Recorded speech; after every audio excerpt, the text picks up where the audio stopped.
A racist doctor's contempt for a pregnant black woman shattered the sanctity of what should have been a moment of joy and care.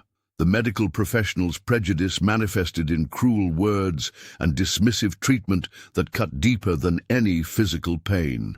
But in just 15 minutes, her husband's unexpected intervention would transform the situation in ways no one could have anticipated. Before we begin, make sure to subscribe to the channel and comment where you're watching from. Danielle Johnson entered the pristine halls of Midtown Women's Health Center with a gentle hand on her rounded belly, her pale blue dress flowing softly against the sterile marble floors. 28 weeks pregnant, and finally at the appointment she'd waited 3 months to secure, she felt a flutter of excitement beneath her palm. This was supposed to be a joyful day, the day she and Ethan would see their baby's face clearly on the ultrasound for the first time. The air conditioning hummed overhead, its artificial chill raising goosebumps on her arms as she approached the reception desk. 3 women in crisp white uniforms bustled behind the counter, answering phones and typing furiously, yet somehow none seemed to notice her standing there. Danielle cleared her throat gently, then again with more purpose when no one looked up. "I have an appointment at 10, she said, her voice warm, despite the frost that seemed to permeate the waiting room. Danielle Johnson, Emily Brown, the receptionist, with perfectly styled blonde hair and a pearl necklace that caught the fluorescent light, finally glanced up. Her gaze swept over Danielle's face, then down to her pregnant belly, before returning to her computer screen. "ID and insurance card," Emily said flatly, not bothering to make eye contact again. Danielle reached into her purse, fingers brushing past her smartphone to find her wallet. She slid her identification and insurance information across the polished marble counter, her wedding ring clinking softly against the stone. "First time here?" Emily asked, though her tone suggested she already knew the answer. "Yes," Danielle replied, still smiling despite the knot forming in her stomach. "My regular doctor referred me for the specialized ultrasound." Emily's lips pressed into a thin line as she typed, the clicking of her manicured nails against the keyboard filling the silence between them. Around them, other pregnant women sat in plush chairs, flipping through magazines or scrolling through their devices. None looked like Danielle. "Fill these out completely," Emily said, sliding a clipboard across the counter with practiced indifference. The gesture was smooth, perfected through repetition, yet heavy with something Danielle recognized instantly, the weight of centuries of unspoken judgment. Danielle took the clipboard, her fingers brushing Emily's for a moment. The receptionist pulled back slightly, the movement so subtle it might have been imperceptible to anyone who hadn't experienced it 100 times before. "Thank you," Danielle said, her teacher's voice steady and clear. She turned toward the waiting area, clipboard in hand, her other palm returning protectively to her belly. Behind her, Emily had already moved on to the next patient, greeting her with a warmth that echoed through the lobby. Danielle Johnson's fingers trembled slightly as she gripped the pen, her eyes scanning the endless medical forms on the clipboard. The waiting room of Midtown Women's Health Center was a symphony of subtle judgments, whispers that fell silent as she looked up, gazes that darted away when she caught them staring. The receptionist, Emily Brown, had barely acknowledged her existence beyond the cold handoff of paperwork. Now, from behind her pristine desk, Emily watched Danielle with thinly veiled suspicion, as though expecting her to somehow complete the forms incorrectly. Medical history, previous pregnancies, insurance provider, Danielle murmured to herself, focusing on the questions rather than the weight of scrutiny pressing down on her shoulders. The teacher was accustomed to commanding respect in her classroom, but here she felt diminished, reduced to an unwelcome intrusion. A woman in designer clothing shifted uncomfortably when Danielle sat down beside her, pulling her luxury handbag closer as if protecting it. The gesture wasn't lost on Danielle, who pretended not to notice as she continued filling out her information. The air felt thick with expensive perfume and privilege, scents that seemed to announce who belonged and who didn't. She closed her eyes briefly, placing her hand on her rounded belly. "Just focus on today," she reminded herself. "We'll see your little face soon." The thought of the ultrasound, of finally glimpsing her child's profile, counting tiny fingers and toes, had sustained her through the morning's preparations. This moment should have been pure joy. Instead, the fluorescent lights overhead seemed to pulse in rhythm with her quickening heartbeat, casting harsh shadows across the marble floors. The walls of the waiting room, adorned with tasteful artwork and framed credentials, appeared to inch closer with each passing minute, as if the building itself was rejecting her presence. Two women near the water cooler exchanged glances after looking in her direction, their hushed conversation punctuated by uncomfortable laughter. Danielle straightened her spine, refusing to shrink beneath their assessment. She was here for her baby. Nothing else mattered. "Insurance card," Emily called out, her voice cutting through the quiet murmurs of the waiting room. Danielle approached the desk, documents in hand. As she passed them over, she noticed Emily's manicured nails barely touching the edges of her paperwork, as if contact might somehow contaminate her. The receptionist's eyes narrowed slightly as she reviewed the information. "Your husband isn't with you today." The question carried an unmistakable tone, part judgment, part assumption. "He's meeting me here," Danielle replied evenly, though her heart raced faster. Something in the atmosphere felt wrong, a warning prickling at the back of her neck, like distant thunder before a storm breaks. After what felt like an eternity in the waiting room, a nurse finally called Danielle Johnson's name. She gathered her purse and followed the woman through the winding corridors of Midtown Women's Health Center. The walls were adorned with glossy photographs in expensive frames, smiling mothers cradling newborns, pregnant women with their hands lovingly placed on their bellies, families beaming with joy. Danielle couldn't help but notice that not a single image featured someone who looked like her. The message was subtle, yet unmistakable. This space wasn't designed with her in mind. The nurse walked briskly ahead, her shoes clicking against the polished floor, not bothering to make conversation. Danielle placed a protective hand over her growing belly, silently promising her unborn child that things would be different for them.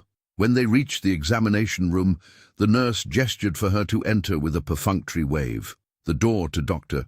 Robert Davis's office swung open with a metallic click that echoed in the sterile space.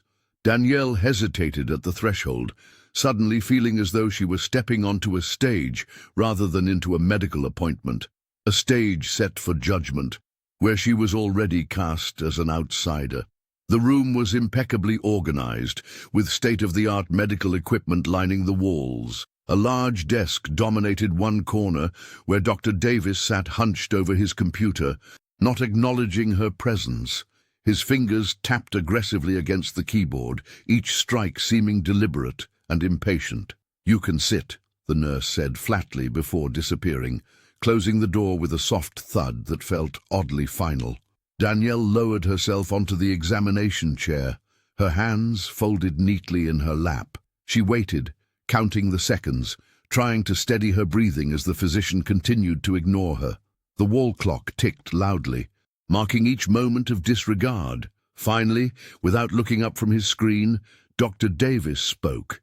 "You're late," he said, his voice as cold as the air conditioning that chilled the room. The words came before she could even introduce herself, before any greeting or acknowledgement of her as a person rather than an inconvenience. The accusation landed like stones, sinking into the pit of her stomach. Danielle opened her mouth to explain about the wait at reception, about Emily's deliberate slowness, but something in the doctor's posture, the rigid set of his shoulders, the dismissive tilt of his head, told her that her words would find no welcome here. Instead, she straightened her back and took a deep breath, preparing herself for whatever came next. This appointment, which should have been a joyful milestone, already felt like a battle she hadn't agreed to fight. She tried to steady her voice, keeping her hands folded protectively over her rounded belly. "I've actually been waiting at the front desk for almost 20 minutes. Dr. Davis." The receptionist seemed busy. Danielle Johnson chose her words carefully. not wanting to directly accuse Emily Brown of deliberately ignoring her. Dr. Robert Davis's lips curled in a smirk that never reached his eyes. He glanced at his expensive wristwatch, then back at her with thinly veiled contempt. The fluorescent lights overhead cast harsh shadows across his face, deepening the lines of disapproval. "We have procedures here at Midtown Women's Health Center," he snapped, his tone dripping with disdain. "Maybe you should familiarize yourself with them before coming back. Our patients typically understand how things work." The emphasis on "our patients" made it abundantly clear that he didn't consider her among them. Danielle swallowed hard, feeling a knot form in her throat. Her hands trembled slightly on her lap, and she forced them to be still. The pristine examination room suddenly felt smaller. The medical posters on the wall, all featuring white mothers and babies, staring down at her accusingly. "I followed all the instructions I was given when I made the appointment," she replied, her teacher's voice finding its strength. "I arrived 15 minutes early, as requested." The doctor's eyes narrowed, clearly unused to patients who spoke back. He shuffled through her paperwork with deliberate slowness, making a show of examining every detail as if searching for flaws. "Your insurance information seems unusual," he muttered, though Danielle knew her government employee health plan through Ethan's Department of Justice position was more than adequate. She felt her baby shift inside her, a gentle reminder of why she was enduring this humiliation. For her child, she would face this and more.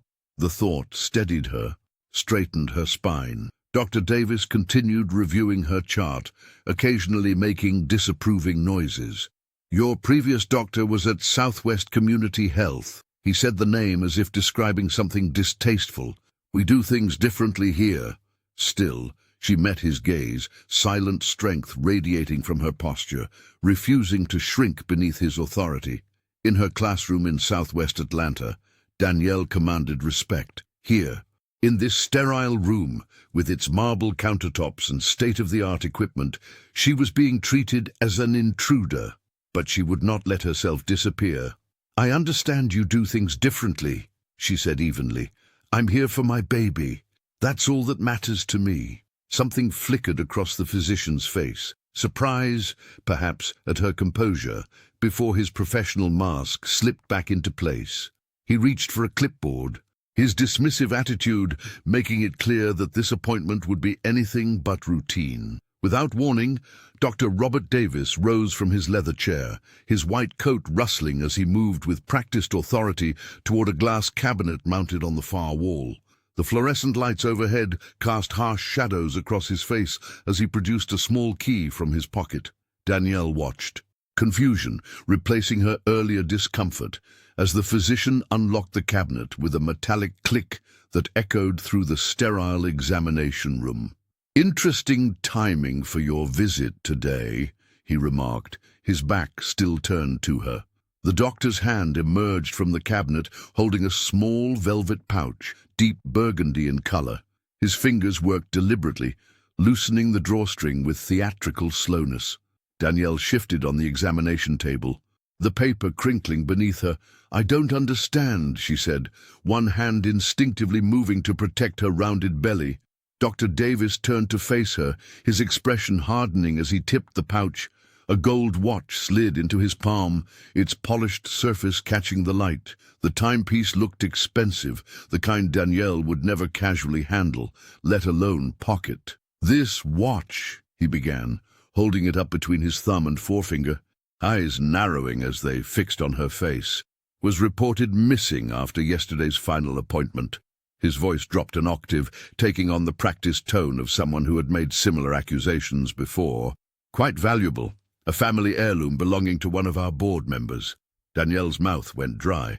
The implication hung in the air between them, as tangible as the watch itself. "We'll need to check your belongings before you leave today," he continued, watching her reaction with clinical detachment.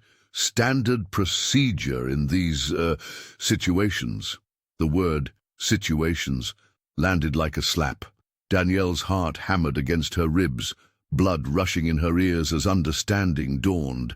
This wasn't about a watch. This was about her, who she was, what she represented in this pristine temple of privilege. "I didn't take anything," she managed, her voice steadier than she felt. Dr. Davis merely raised an eyebrow, his silence more damning than any accusation. The accusation hung in the air, heavy and deliberate, a weapon wielded with surgical precision. Danielle's hands trembled slightly, but she clasped them together in her lap, refusing to show weakness. Equal parts fear and fury coursed through her veins as she stared back at the physician, unwilling to lower her gaze despite the power imbalance that threatened to suffocate her.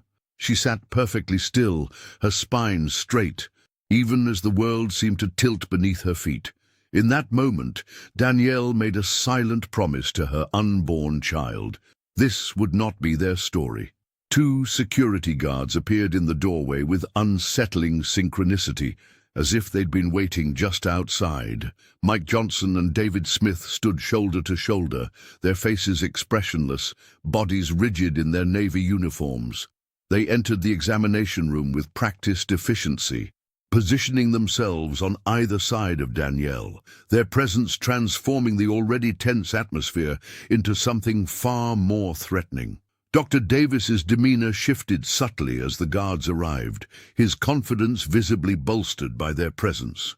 He gestured toward Danielle's purse with a flick of his manicured fingers, the gold watch still dangling from his other hand like bait. "Let's not make this more difficult than it needs to be," he said, voice dropping to a near whisper. His tone carried the weight of assumed authority, of someone accustomed to being obeyed without question. Danielle felt her throat constrict, the air suddenly thick and difficult to breathe. Her hand instinctively moved to her belly, a protective gesture for the baby who couldn't possibly understand the injustice unfolding around them. "I didn't take anything," she managed, her voice steadier than she felt. The words hung in the air, dismissed before they'd even fully formed. No one in the room seemed interested in her protest. Not the doctor with his thinly veiled accusation, not the guards with their impassive stares. Mike stepped forward, extending his hand. "Your bag, please, ma'am." The politeness of his words did nothing to soften the demand. With trembling fingers, Danielle handed over her purse, watching as the guard methodically emptied its contents onto the examination table. Lipstick, wallet, tissues, prenatal vitamins, the intimate details of her life laid bare under fluorescent lights and suspicious eyes. David reached for her smartphone next, his large hand engulfing the device. "We'll need to hold on to this until we sort things out," he stated flatly, pocketing her cell phone without waiting for permission. The loss of her device felt like the severing of a lifeline. No way to call Ethan, no way to document what was happening, no way to reach out for help. "This way," Mike instructed, gesturing toward the door with a slight nod of his head. The guards positioned themselves on either side of Danielle as she rose from the examination table, their hands hovering near her shoulders, not quite touching, but close enough to communicate control. They guided her down a sterile hallway, past closed doors and curious glances from staff who quickly averted their eyes. The journey ended at a small, windowless room tucked away in a corner of the clinic, a space designed to be forgotten, to swallow protests and hide inconvenient truths. Danielle stepped inside, the click of the door behind her echoing with finality. Inside the security room, the fluorescent lights buzzed overhead, casting harsh shadows on the bare walls. Danielle Johnson sank into a plastic chair, her hands instinctively moving to protect her rounded belly. She fought the urge to cry, not for herself, but for the baby. She refused to let feel her fear. The child had done nothing to deserve this moment, this room, this humiliation. Mike Johnson and David Smith stood by the door, arms crossed, their stances wide and immovable. Neither man would meet her eyes directly. The smaller guard, Mike, shifted his weight from one foot to the other, a barely perceptible sign of discomfort.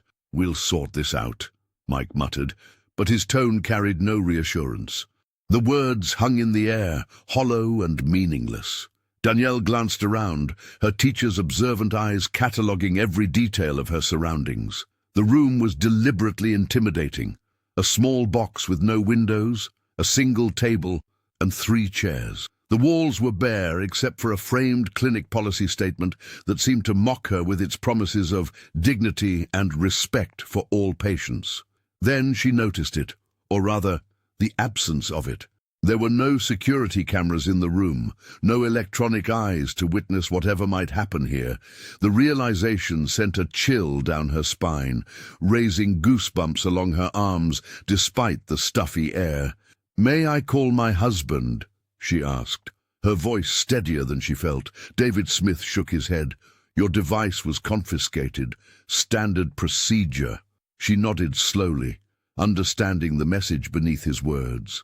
She was alone here, cut off, her existence temporarily erased from the world outside these 4 walls. The guards might as well have said, "No one will know what happens to you." Danielle closed her eyes briefly, drawing strength from deep within. She thought of Ethan, who would be arriving soon for their appointment. She thought of her classroom in southwest Atlanta, where she taught her students to stand tall even when the world tried to make them small. She would not give these men the satisfaction of seeing her break. The minutes stretched painfully, marked only by the ticking of David's wristwatch and the occasional crackle of their radios. Danielle sat perfectly still, her posture a quiet rebellion. She was not what they thought she was. She was not what they wanted her to be. Outside in the hallway, a low growl suddenly sounded. Thor, the usually indifferent security dog, scratched anxiously at the door, his instinct sensing the injustice inside. The animal's distress seemed to unsettle the guards, who exchanged quick glances. Danielle clung to this tiny sign of recognition, a silent plea that someone, or something, still knew she mattered. In this sterile room, designed to make her disappear, even a dog's acknowledgement felt like a lifeline. Minutes crawled by, each one stretching into infinity. Danielle Johnson sat perfectly still on the hard plastic chair, her hands protectively cradling her belly beneath the pale blue dress. The security room's walls seemed to close in with each passing second, the fluorescent light above flickering occasionally as if to punctuate her isolation. She tried to regulate her breathing, remembering the meditation techniques she taught her students during test anxiety. "Stay calm for the baby," she whispered to herself, though her mind raced through terrifying possibilities. How quickly her life had transformed, from respected teacher to suspected thief, from excited mother-to-be to prisoner in a windowless room. Mike Johnson shifted his weight by the door, avoiding eye contact. His partner, David Smith, checked his watch for the 3rd time, the gesture making Danielle acutely aware that no one had told her how long this sorting out would take. No one had offered her water, a bathroom break, or any reassurance that her rights were being respected. May I call my husband?" she asked, her voice steady despite her racing heart. "Not until we finish the investigation," David replied flatly, his gaze fixed somewhere above her head. Danielle closed her eyes briefly. She thought of Ethan, probably arriving at the clinic soon, expecting to see their baby's ultrasound. Instead, he would find his wife accused of theft, her dignity stripped away in this sterile box of a room. The injustice burned in her throat. Outside in the corridor, a low, rumbling growl broke the tense silence. The sound grew louder, followed by the scratch of claws against the door. Thor, the German Shepherd security dog, who typically lounged indifferently by the front entrance, was pawing frantically at the barrier between them. Mike frowned. "What's gotten into him?" he muttered, moving toward the door. The animal's whines intensified, as if sensing the wrongness contained within these walls. Danielle felt an unexpected surge of emotion at this small acknowledgement. This creature somehow recognized her distress when the humans around her had chosen blindness. "He's never done that before," David commented, a flicker of uncertainty crossing his face. Danielle straightened her spine, drawing strength from this tiny alliance. In this moment of being erased, her identity reduced to suspicion, her humanity secondary to protocol, even the recognition of an animal felt like resistance. Someone Something in this building still sensed she mattered. The dog's persistent scratching continued, a counterpoint to the deafening silence of the room. Danielle fixed her gaze on the door, clinging to the sound like a lifeline. Perhaps it was a sign that the truth would eventually claw its way through, that she wouldn't remain invisible forever. Ethan Johnson pulled his sedan into the visitor parking lot of Midtown Women's Health Center, adjusting his tie as he glanced at his watch. He was right on time for what should have been one of the happiest moments of his life, seeing their baby on the ultrasound screen. He patted the Department of Justice badge tucked inside his jacket pocket, a habit from years working in legal circles, before stepping out into the Atlanta heat. The contrast between the sweltering outdoors and the clinic's frigid interior hit him immediately. Ethan's shoes clicked against the marble floors as he approached the reception desk, noticing how conversations seemed to halt at his entrance. The lobby, with its designer furniture and abstract artwork, projected an aura of exclusivity that had always made him uncomfortable. "I'm here to meet my wife, Danielle Johnson," he said, offering a polite smile to Emily Brown behind the counter. "She has an ultrasound appointment with Dr. Davis." Emily's fingers froze over her keyboard.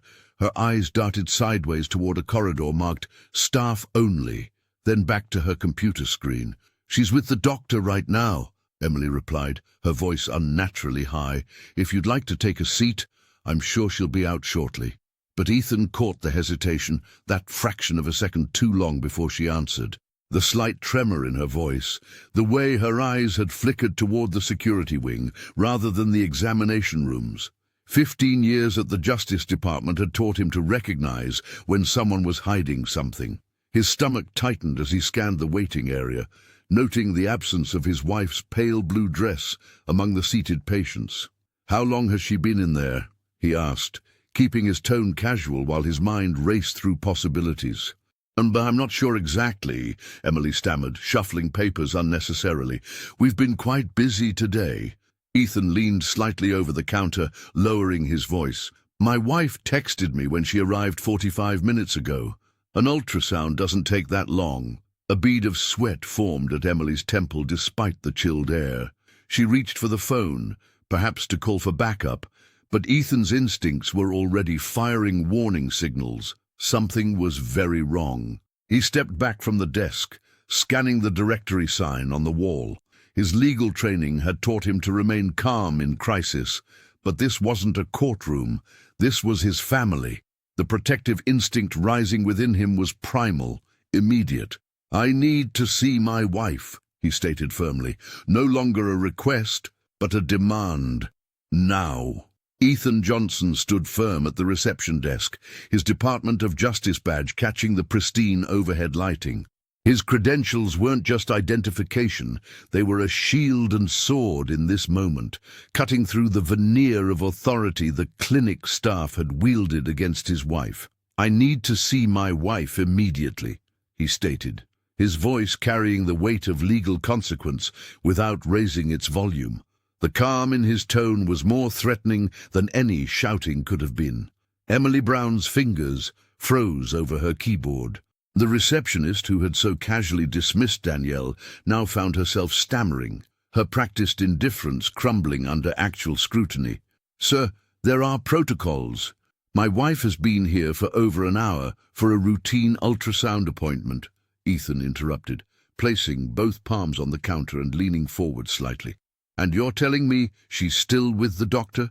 Show me where she is. Now."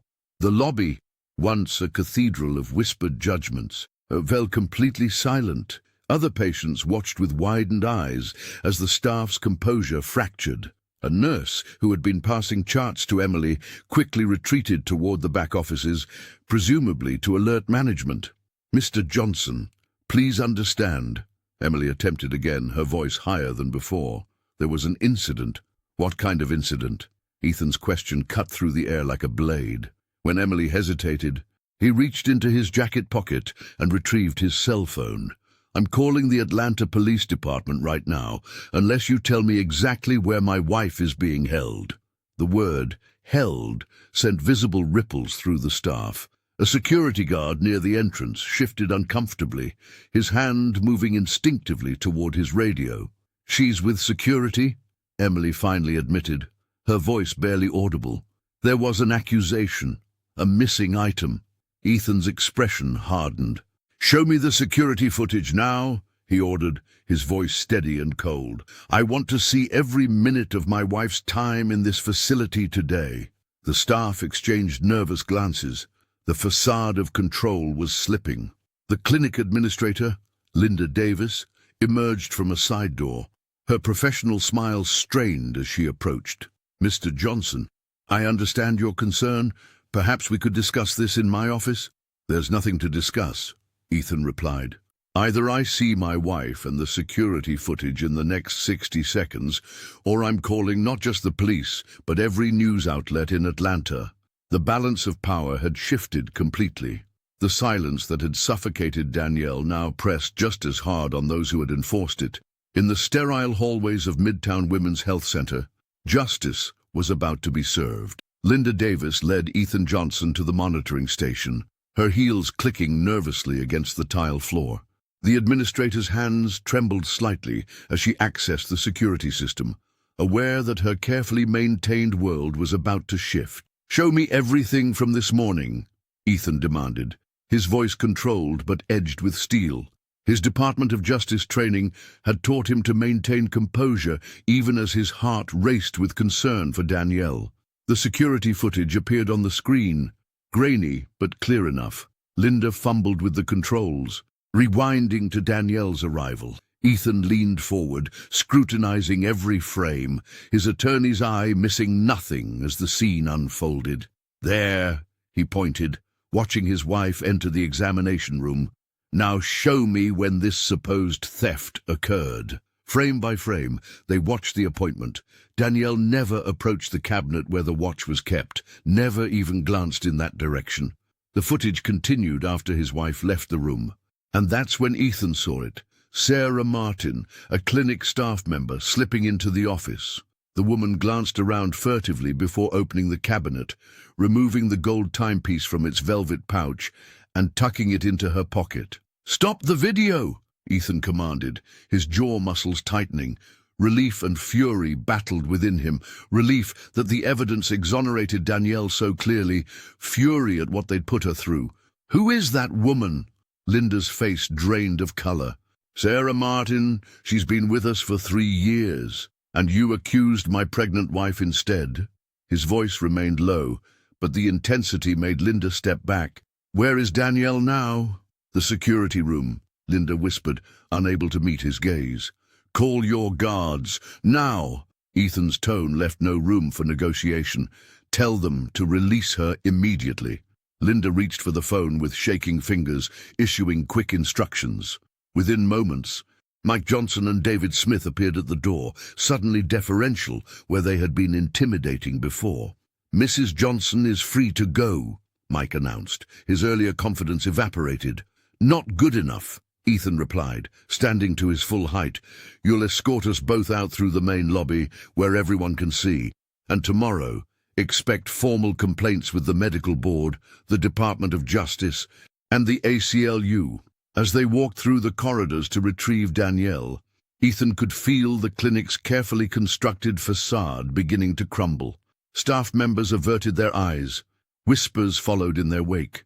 The institution that had wielded such casual cruelty was now facing something it couldn't control or dismiss. The truth was irrefutable, captured in pixels and timestamps, and Ethan knew this was just the beginning of their fight. The security guard stepped aside as Danielle Johnson emerged from the windowless room, her shoulders squared despite the ordeal. The fluorescent lights of the hallway caught the sheen of unshed tears in her eyes, but her posture remained unbowed. She clutched her purse, returned without apology, against her side, one hand instinctively protective over her rounded belly. Ethan pushed through the small crowd of clinic staff that had gathered, their faces a mixture of shock and discomfort as the truth of what had transpired began to sink in. The moment he saw his wife, his carefully maintained professional demeanor cracked. The Department of Justice badge that had commanded such immediate respect moments before seemed suddenly insignificant compared to his failure to protect her from this humiliation. "Danielle," he whispered, voice breaking as he reached for her. She fell into his embrace, her body finally allowing itself to tremble now that she was safe. Ethan closed his eyes tightly, a storm of emotions crossing his face, rage at what they had done to her, helplessness that he hadn't been there to prevent it, and beneath it all, a fierce pride in her strength. "I'm so sorry," he murmured against her hair, holding her as if she might disappear. "I should have been here." Danielle pulled back slightly, meeting his gaze. "You're here now," she said, her voice low but steady. The words carried weight beyond the moment, a testament to their partnership, their shared burden. Dr. Davis stood at the nurse's station. His earlier confidence evaporated as he watched the couple.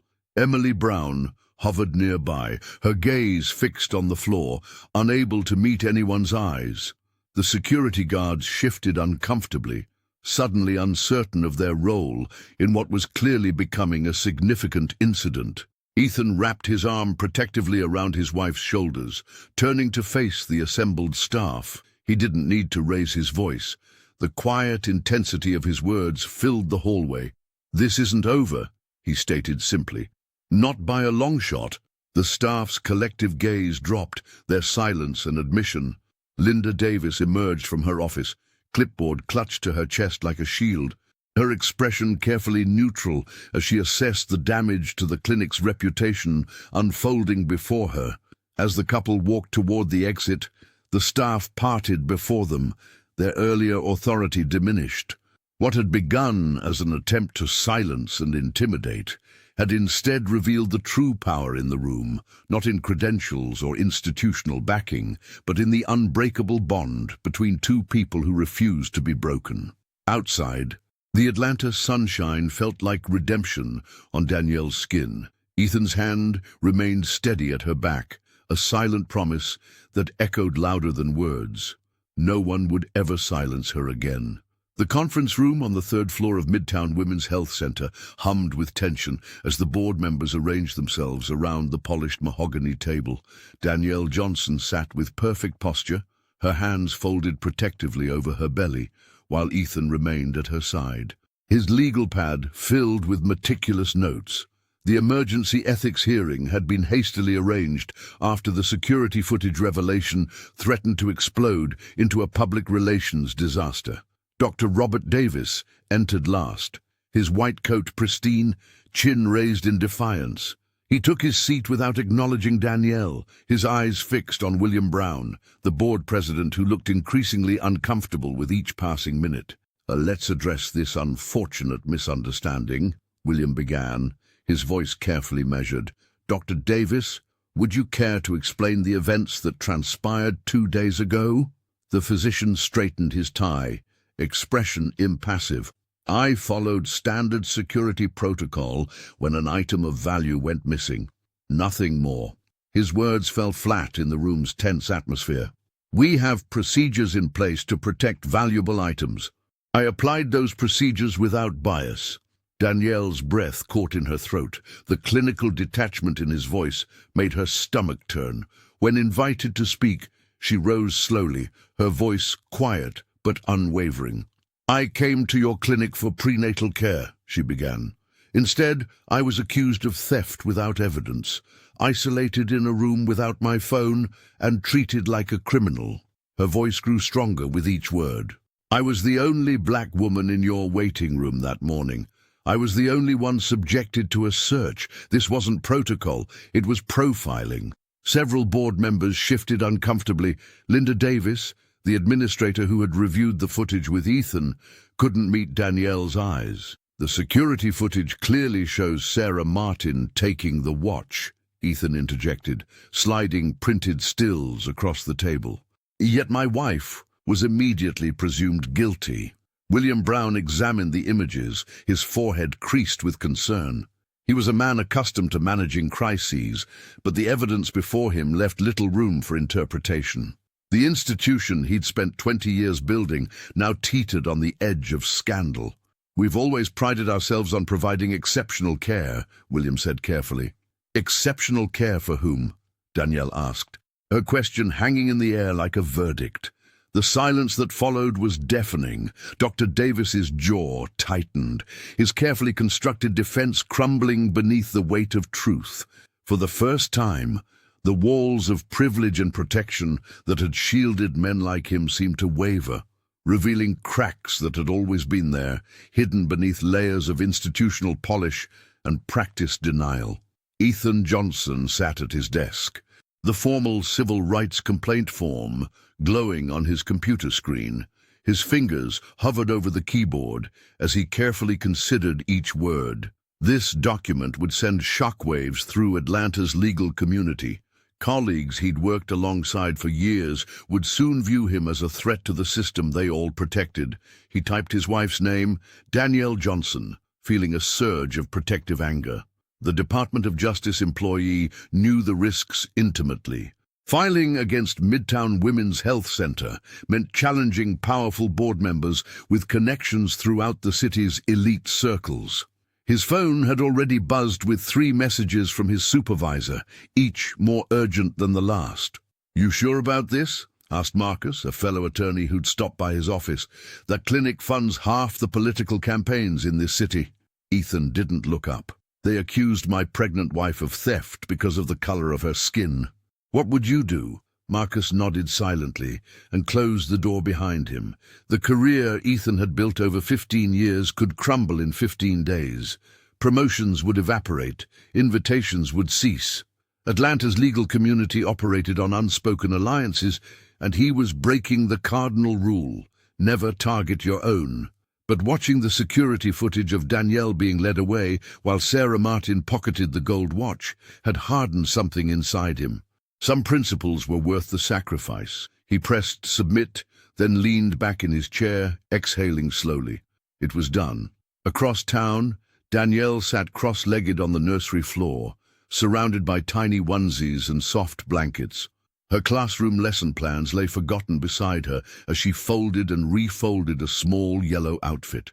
The teacher ran her fingers over the fabric, trying to focus on its softness rather than the memory of cold stares and accusations. The nursery walls, painted a gentle green just 3 weekends ago, now felt like the only safe space. She placed her hand on her rounded belly, feeling a strong kick in response. "You're going to be brave," she whispered. "Braver than they expect." The trauma of that day at the clinic clung to her like a shadow. The security room's fluorescent lights, the guards' imposing presence, Dr. Davis's smirk as he held up the watch. But beneath the hurt, something else had taken root. A fierce determination that burned hotter than fear or shame. When her phone lit up with Ethan's message, "It's filed." Danielle closed her eyes. Their child would enter a world determined to judge them before their first breath. But this baby would also have parents who refused to bow to injustice, who fought back when the system tried to erase them. She carefully placed the yellow outfit in the drawer and stood, her resolve strengthening with each breath. This child would inherit not just their struggle, but their strength. 2 days later, Danielle Johnson stood on the marble steps of Midtown Women's Health Center, her shoulders squared beneath the weight of a responsibility she hadn't asked for but couldn't ignore. The morning sun cast long shadows across the gathering crowd, where community leaders and civil rights activists formed a protective semicircle around her. Her blue dress, the same one she'd worn during her humiliation, was now a deliberate statement, reclaiming what had been taken from her. Camera flashes punctuated the air like lightning, reporters jostling for position as microphones stretched toward her like hungry mouths.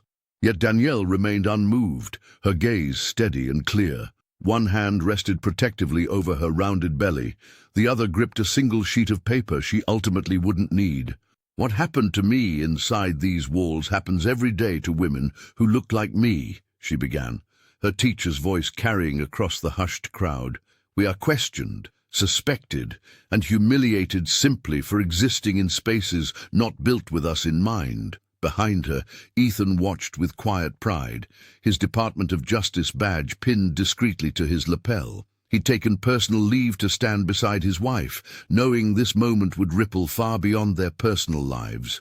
"They took my phone, my dignity, and nearly my freedom based on nothing but prejudice," Danielle continued, her voice growing stronger with each word. "Dr. Davis and this establishment believed I would disappear quietly, that my voice wouldn't matter." The crowd shifted, murmurs of recognition passing through those gathered. Many had brought handmade signs bearing phrases like "Justice for Danielle" and "Accountability now." "I stand here not just for myself or my child," she said, gesturing to her belly, "but for every woman who has ever been made invisible within these gleaming walls.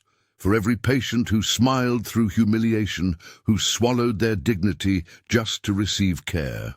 A local pastor nodded solemnly beside community organizers who had rallied overnight to support the Johnson family.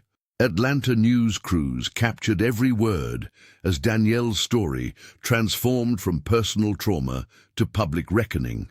"We are not here to make you comfortable," she declared, her voice rising with conviction that echoed across the clinic grounds. "We are here because we refuse to disappear." The crowd erupted in thunderous applause, a wave of long overdue recognition washing over the steps. Women of all ages wiped tears from their eyes, recognizing in Danielle's words their own unspoken experiences. As the applause continued, Ethan stepped forward, taking his wife's hand. In that moment, their private pain had become a public catalyst, one that would force not just this clinic, but medical institutions across Atlanta to confront their darkest, most entrenched biases. Within 24 hours, Danielle Johnson's story had spread like wildfire across social media platforms. What began as a local incident quickly transformed into a national conversation about racial bias in healthcare. The hashtag Justice for Danielle trended for 3 consecutive days, with thousands sharing their own experiences of medical discrimination. Videos of Danielle speaking on the clinic steps were viewed millions of times, her dignified composure in the face of injustice resonating with viewers across the country. Major news networks picked up the story by the second day. Anchors debated the implications, while medical experts weighed in on the systemic problems plaguing women's health care. One particularly viral segment featured a panel of black female doctors discussing how Danielle's experience reflected a broader pattern of disrespect and suspicion that many women of color faced in medical settings. "This isn't about one doctor or one clinic," commented a prominent healthcare advocate on a morning show. "This is about the quiet violence that occurs when medical professionals view certain patients through a lens of prejudice rather than care." Inside Midtown Women's Health Center, the atmosphere had shifted dramatically. The board had placed Dr. Robert Davis on indefinite suspension, pending a full investigation. His office remained locked, his name temporarily removed from the door, a visible symbol of his fall from grace. The physician who had once walked the halls with unquestioned authority now found himself the subject of whispered conversations and averted gazes. Emily Brown sat rigidly at the reception desk, answering a constant stream of calls from concerned patients and angry community members. The receptionist's usual indifference had been replaced by a nervous vigilance as she followed the new protocols hastily implemented by management. In the staff break room, employees gathered in small clusters, their conversations dropping to hushed tones whenever someone new entered. "They're saying there might be a complete overhaul of leadership," one nurse whispered to her colleagues. "The board is in panic mode." Linda Davis, the clinic administrator, moved through the hallways with a clipboard clutched to her chest, documenting every interaction between staff and patients. Security cameras were being installed in previously unmonitored areas, and sensitivity training sessions had been scheduled for all employees. The polished marble floors still gleamed under the fluorescent lights, but the facade of exclusivity that had defined the clinic for decades was crumbling. The world was watching now, and the comfortable insularity that had allowed prejudice to flourish unchecked was gone. Change was coming to Midtown Women's Health Center, whether its staff welcomed it or not. For Danielle Johnson, victory tasted like medicine, necessary but bitter on the tongue. In the quiet hours of night, when the rest of Atlanta slept, she would find herself staring at the ceiling, her hand resting protectively over her growing belly. The memories would return unbidden, the sterile chill of that security room, the guards' impassive faces, the weight of accusation pressing down on her chest until she could barely breathe. "Are you okay?" Ethan would whisper, reaching for her in the darkness. "Just thinking," she would reply, never wanting to burden him with the shadows that still haunted her. During daylight hours, Danielle moved through the world differently now. There was a new steadiness in her step, a certainty that hadn't been there before. Colleagues at school noticed it, this quiet transformation from a teacher who had always advocated for others into a woman who had found the full power of her own voice. The incident at Midtown Women's Health Center had nearly broken her, but instead it had forged something unbreakable within. For Ethan, the aftermath brought professional turbulence. His lawsuit against the clinic had sent ripples through Atlanta's legal community. Former colleagues avoided eye contact at courthouse meetings. His department supervisor had called him in for a casual chat that felt anything but casual. "You're making powerful enemies," the supervisor had warned, sliding a folder across the desk. "These people donate to campaigns. They sit on boards. They humiliated my wife," Ethan had answered simply. His inbox overflowed with messages, threats from anonymous accounts telling him to know his place, alongside heartfelt thanks from women who had suffered similar indignities in silence. Some nights, he would delete them all without reading, too exhausted to sort through the vitriol and praise. On Tuesday evening, as they sat in their living room, Danielle appeared on the evening news. The interview had been recorded earlier that week, her first public statement since the press conference. The camera captured her perfectly, composed, articulate, unflinching as she described how it felt to be criminalized while seeking care for her unborn child. "What they took from me wasn't just dignity," she said on screen. "They tried to take my humanity." Ethan watched his wife's face, illuminated by the television's glow, and felt a swell of emotion so powerful it nearly overwhelmed him. They had faced the storm together, and though the winds still howled, they remained standing. Later, as they prepared for bed, Danielle paused before the nursery door. "Our baby will know what it means to stand up," she said softly, "no matter what it costs." Ethan nodded, taking her hand. The battle had changed them both, but their love, tested in fire, now burned like a beacon others could follow home. The Midtown Women's Health Center issued their public apology 3 weeks after the incident. William Brown stood before a sea of reporters, his voice mechanical as he read from a prepared statement, flanked by board members with tight smiles and darting eyes. The clinic president spoke of regrettable misunderstandings and renewed commitments to inclusivity. The words rang hollow in the marble lobby where Danielle had once stood invisible. Behind closed doors, the clinic scrambled to implement damage control. New diversity policies materialized overnight. Sensitivity training sessions were scheduled for all staff, and Dr. Davis remained suspended, though his salary continued uninterrupted. Linda Davis oversaw the changes with clinical efficiency, checking boxes while avoiding the deeper rot within the institution's foundation. "It's just optics," Ethan remarked one evening, reviewing the clinic's published action plan on their living room couch.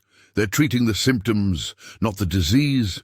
Danielle nodded, her hand resting on her growing belly. The baby kicked as if in agreement, making her smile despite everything. The community wasn't fooled either. Protests continued outside the medical center each weekend, with patients sharing stories of similar experiences stretching back years. What had happened to Danielle had merely exposed what many had endured in silence. When the invitation arrived for Danielle to join the National Patient Rights Advisory Panel, she initially hesitated.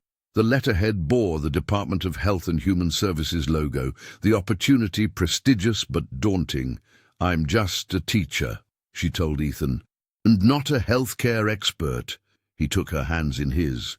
"You're exactly what they need, someone who knows what it feels like when the system fails." That night, Danielle sat in the nursery they'd painted sunshine yellow, contemplating the responsibility before her. This wasn't about advancing her career or gaining recognition. This was about ensuring her child would enter a world slightly more just than the one that had tried to criminalize her existence. She called the panel director the next morning to accept. The work would be challenging: monthly meetings in Washington, policy reviews, testimonies before healthcare boards, all while preparing for motherhood. But Danielle Johnson had already faced down a system designed to break her and remained standing. "The hardest part is already behind me," she told herself as she sealed her acceptance letter. She had walked through fire and emerged not just unburned but illuminated. Whatever storms lay ahead, she knew now she could weather them, not just for herself, but for every woman who had ever been silenced in rooms where their lives were decided. 2 weeks after the ordeal at Midtown Women's Health Center, Danielle Johnson stepped through the doorway of her classroom in southwest Atlanta. The familiar scent of chalk dust and construction paper welcomed her back to normalcy. Her 24 third graders erupted in cheers, rushing forward with open arms and bright smiles that melted away the lingering shadows of her experience. "Miss Johnson, we saw you on TV!" exclaimed one little girl, her braids bouncing with excitement. Danielle knelt down, her baby bump now more pronounced beneath her yellow sundress. She hadn't planned on becoming a public figure, but news travels quickly in the age of social media. Her students gathered around her desk as she settled into her chair, their curious eyes seeking answers about the grown-up world they'd glimpsed through screens at home. "I want to tell you something important," she began, choosing her words carefully. The teacher looked at their young faces, faces that would one day navigate a world not always designed for their success. "Sometimes people might treat you unfairly because of how you look, but that doesn't mean you have to accept it." A boy in the back raised his hand. "Were you scared, Ms. Johnson?" "Yes," she admitted, her honesty deliberate. "I was very scared, but being brave doesn't mean you're not afraid. It means standing up even when your voice shakes." The classroom fell silent, absorbing her words with the peculiar gravity children reserve for authentic moments. Danielle watched as several students straightened their postures unconsciously, as if trying on this new concept of courage for size. Later that morning, during their writing exercise, she noticed Tiana, a usually quiet student, working with fierce concentration. When Danielle gently asked what she was writing, the girl looked up with determination in her eyes. "A story about a teacher who changes the world," Tiana whispered. The words caught in Danielle's throat. She hadn't set out to be anyone's hero, she'd simply refused to disappear. Now, watching her students process her experience through their innocent yet perceptive lenses, she understood that her stand had ripples beyond legal complaints and policy changes. During recess, Ethan surprised her with lunch, his proud smile visible the moment he entered the classroom. "How's it going?" he asked, setting down a paper bag from her favorite deli. "They know," she replied simply. "Not everything, but enough." He nodded, understanding the weight of that responsibility. "Oh, you're teaching them more than just math and reading now?" Danielle gazed out the window at her students playing in the schoolyard. Every lesson she taught now carried the weight of lived truth, a curriculum no textbook could provide. The morning sun cast long shadows across the marble steps of Midtown Women's Health Center as Danielle Johnson stood tall, her yellow maternity dress catching the light. Ethan Johnson remained at her side, his hand gently placed on the small of her back, a gesture of support that had become their silent language through the storm of the past weeks. Danielle's fingers rested protectively over her rounded belly, now 7 months along, feeling the flutter of movement beneath her palm. Below them, a sea of cameras and microphones pointed upward, reporters jostling for position. The clinic's facade gleamed just as it had on that fateful day, but everything else had changed. New signs announcing revised policies hung in the windows, and the security guards, different ones now, kept a respectful distance. "We gather today not to celebrate victory," Danielle began, her teacher's voice carrying across the crowd without needing amplification, "but to mark a beginning." Atlanta's morning traffic hummed in the background as she spoke, but the audience remained transfixed. Among them stood William Brown, the board president, his expression solemn as he witnessed the transformation his institution was undergoing. Several of Danielle's students had come too, their young faces beaming with pride to see their teacher standing so strong. "What happened in this building was not unique," she continued, meeting the gaze of those who had once tried to make her invisible. "It was simply made visible." Ethan squeezed her hand, his Department of Justice badge catching the sunlight from inside his jacket pocket. The legal battle they'd initiated had already forced 3 other medical facilities across the city to review their practices. "We will not disappear to keep you comfortable," Danielle declared, her words echoing across the courtyard. "Our dignity is not negotiable. Our humanity is not optional." The crowd erupted in applause. Even some of the clinic staff, watching from windows above, found themselves nodding in reluctant acknowledgement. As the cameras flashed, Danielle looked beyond them, past the immediate moment and toward the child who would soon enter this complicated world. She had fought not just for herself, but for every mother who would walk these steps after her, and for the Atlanta she wanted her child to inherit. The city seemed to breathe a little easier that morning, as if some ancient tension had finally begun to release. There was still work to be done, so much work, but as Danielle and Ethan descended the steps together, they carried with them the certainty that history was bending, at last, toward justice.